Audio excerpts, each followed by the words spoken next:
Hi there, welcome to Grain TV. I'm Kevin McNew. It is Wednesday, April 19th. Let's take a look at Grain Edge's trading platform and see what the action was like today.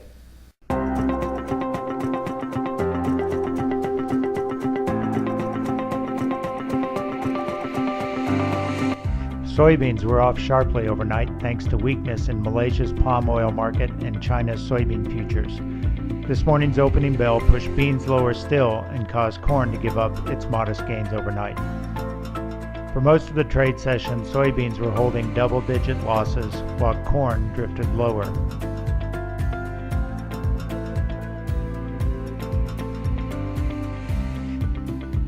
Going into the close, soybeans managed to erase some of the day's losses and close above the lows set on the day.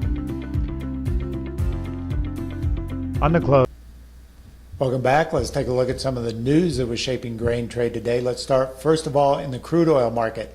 EIA released fresh data on crude and gasoline stocks, and those numbers were both bearish, especially gasoline, which showed a big jump in gasoline stocks going counter-seasonal to what we normally expect this time of year, which is a reduction in gasoline inventory. So that sent the crude market on a $2 sell-off, which certainly provided a backdraft to the grains, which had early session gains but didn't manage to hold them going into the close today. Other news out, let's take a look at weather maps. We've been talking about what the planting season looks like, especially in the western corn belt and the plains where it looks to be very wet. We showed this map last week or yesterday for the 2-week ahead forecast, and we showed a bullseye over that Missouri area with very substantial rainfall. The weather is starting to show a little less moisture in the forecast over the next 2 weeks. The map on the right shows brown areas. That's areas where we have seen the models show less rain than what was previously projected. And on the left is the new 2-week accumulated precipitation total. So you can see that shift that yesterday was showing the bullseye around Missouri. Now it's shifted a little left, and also the totals of the moisture are expected to be less as well. So that, as we saw that model run midday during the trade, sort of got the corn market selling off. We had a 3-cent advance at one point around that 365 mark in front month May futures, but managed to close down around 361, pretty much unchanged on the day. So the weather continues to be sort of favorable, a little on the wet side, but nothing that's really alarming at this juncture as we get further into the planting season. Speaking of EIA, let's take a look at ethanol data, and today's ethanol report showed a 7,000 bushel or 7,000 barrel a day increase over last week's total.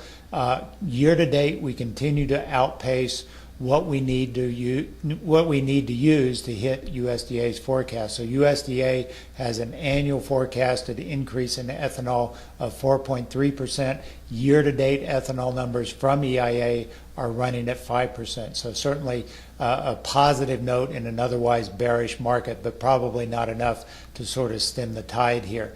Let's take a look at May wheat. We talked about this last week where we thought we were in line to maybe go back and retest those lows on 406 on front month May Chicago wheat.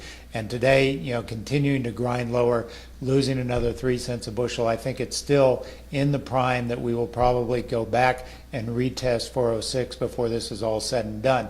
Several things are shaping up against the wheat market. Obviously, the continued global carryout situation that is burdensome.